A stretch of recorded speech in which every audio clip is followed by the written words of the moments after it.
Yeah.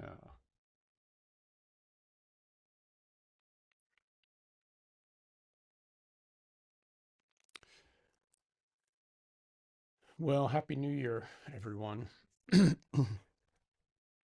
Our first meeting in 2026. I was in New York City over the Christmas break and attended a play at Lincoln Center called Ragtime. It was a revival. It's been around for a while.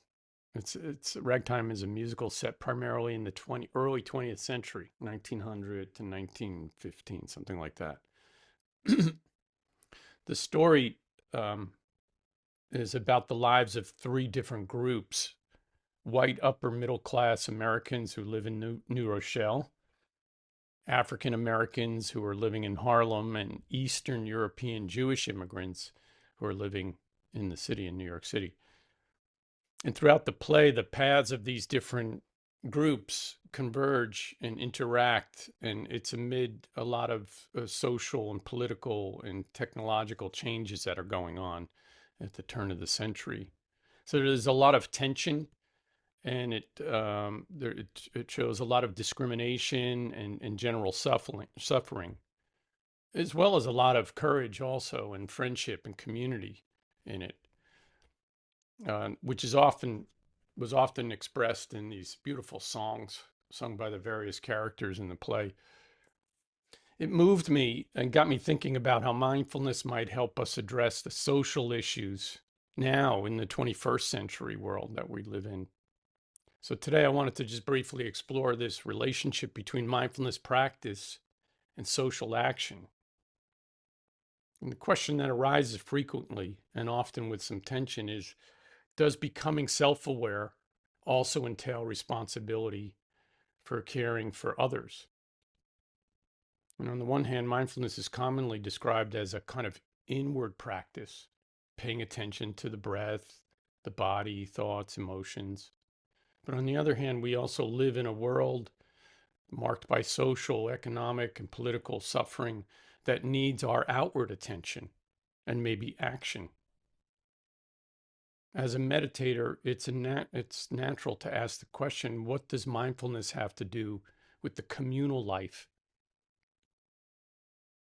In Buddhism, where mindfulness is most fully articulated, it talks about right action, the term right action, which is a core component of the Noble Eightfold Path. It speaks about skillful, ethical conduct that avoids doing harm and promotes well being for not just ourselves, but for others. And at its core, mindfulness is this practice of non judgmentally paying attention to present moment experiences with openness and with discernment. But mindfulness does not stop at a kind of a simple stress reduction program or self management program. Over time, something else begins to emerge, and maybe you've noticed that. As awareness deepens, practitioners often report increased sensitivity to suffering in general, not only their own, but the suffering of others. And this is no coincidence. Attention clarifies perception, and so we become more aware. We see this in the research. Studies indicate that mindfulness practice is associated with increased empathy, perspective taking, and pro social behavior. In other words, mindfulness appears to shift not only how we feel within, but how we relate to others outside of us. We see it in the research, a whole lot of connecting going on as a result of the practice. There's increased internal connectivity within our own system. You can see that in brain scans. And then we also see connectivity between our own system, myself, and other systems, other people, as well as increased connectivity with the environment in which we live. One way to understand this is through the lens of reactivity and responsiveness, because much, as I see it anyway, social harm, interpersonal, institutional, or systemic, arises from a kind of reactivity. Maybe our deeply seated fears, our anger, greed, defensiveness, and all of that operating without real awareness. And mindfulness interrupts that pattern of just reacting.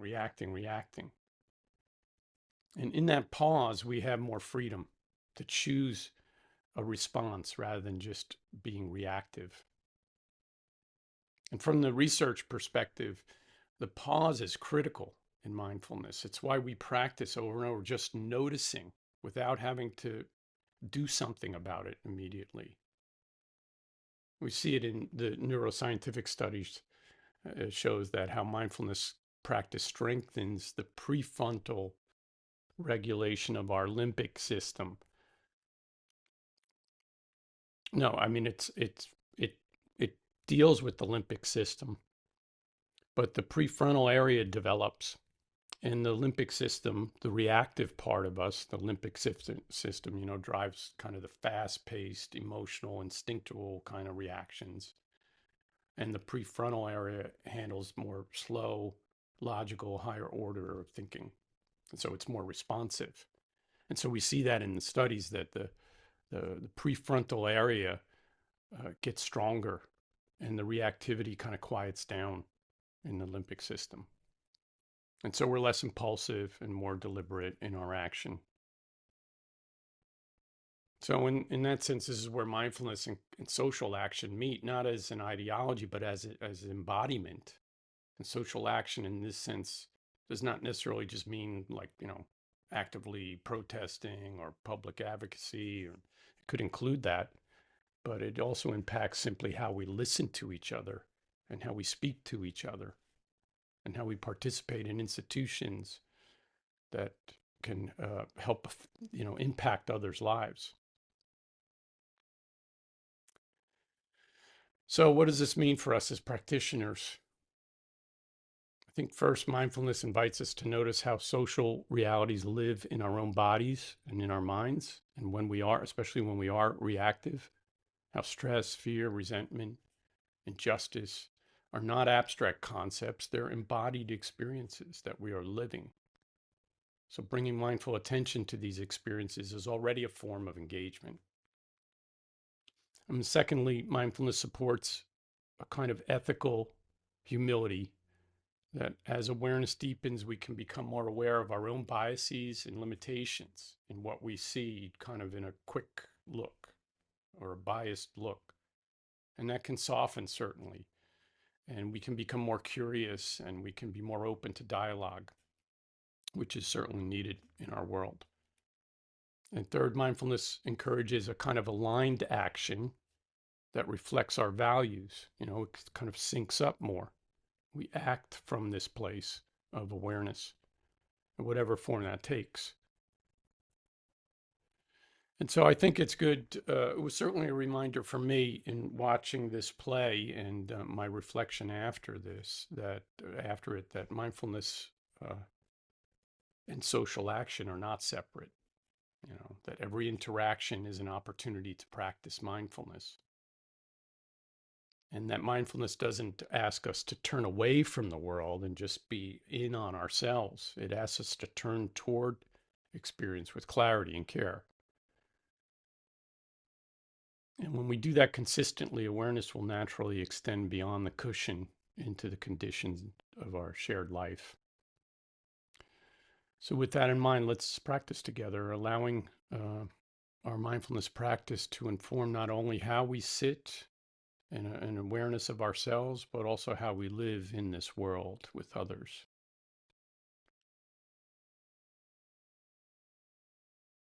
So let's take a moment to be aware of our embodied practice, our physical posture, sitting in a stable, upright, but relaxed position on the chair or cushion, wherever you're sitting or standing.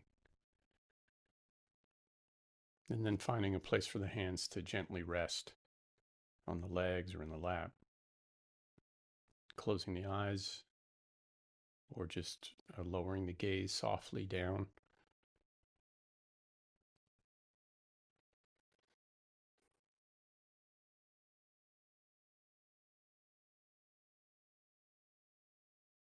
And bringing gentle attention to the breath, noticing the sensations of air flowing in and out. Let this be, for this time, a kind of anchor or home base for your present moment awareness. And when you notice the mind go off, as it will, distractions and wanderings, memories, storylines, plans, all of that, as soon as you notice that happening, just bring the attention back to the breath. And remember this, the instruction is not to suppress the thinking or the emotional reaction or anything else, but simply to notice, oh, there it is again, planning.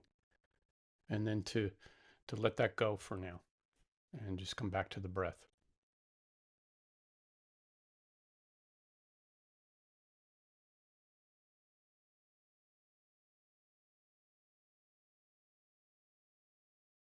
And finally, it's important to adopt a particular kind of attitude while paying attention.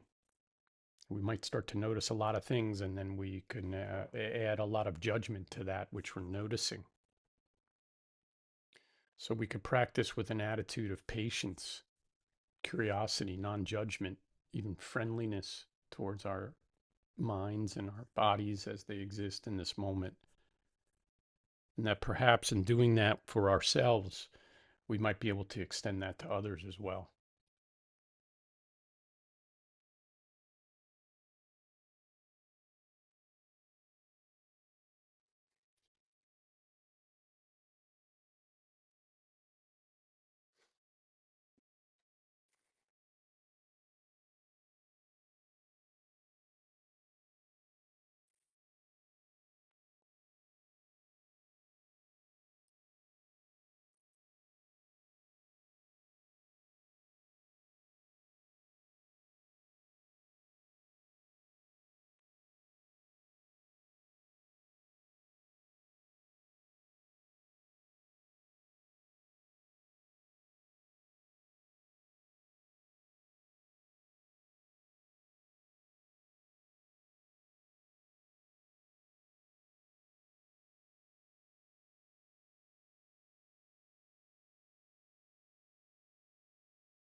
And as best you can, let there be in you an active attending to this moment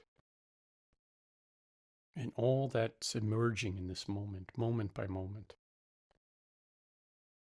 And to notice without getting pulled in, without analyzing, resisting, controlling, holding on, pushing away, but simply notice.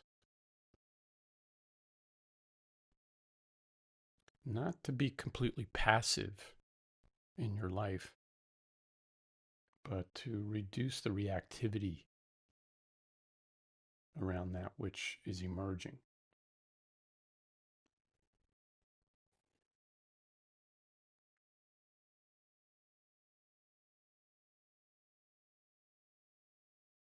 And the antidote to judgment is curiosity. So you might receive whatever is emerging with that kind of curiosity, softness, a loose hold.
as we sit here, you might be really entangled in something, planning, working out a problem, struggling with discomfort or pain, emotional or physical.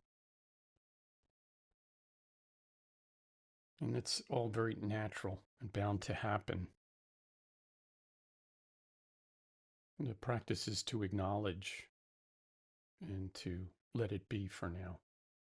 And returning to the breath and the body and this sitting here in this moment as a means to disengage from that which may be getting you wrapped up in different thoughts and emotions and sensations. And it's okay if that happens. It will happen. The practice is to be aware when that's happening and then to make the choice to release that and come back to the moment which you're already in, but bring your awareness back to that. Allowing the breath and the body to be the guide back to this moment by moment awareness.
Here's a challenging poem by Mary Oliver entitled Of the Empire.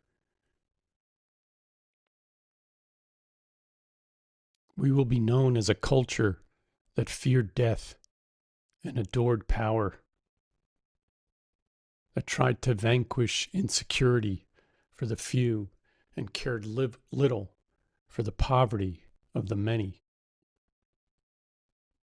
We will be known as a culture that taught and rewarded the amassing of things, that spoke little, if at all, about the quality of life for people, other people, and for dogs, for rivers.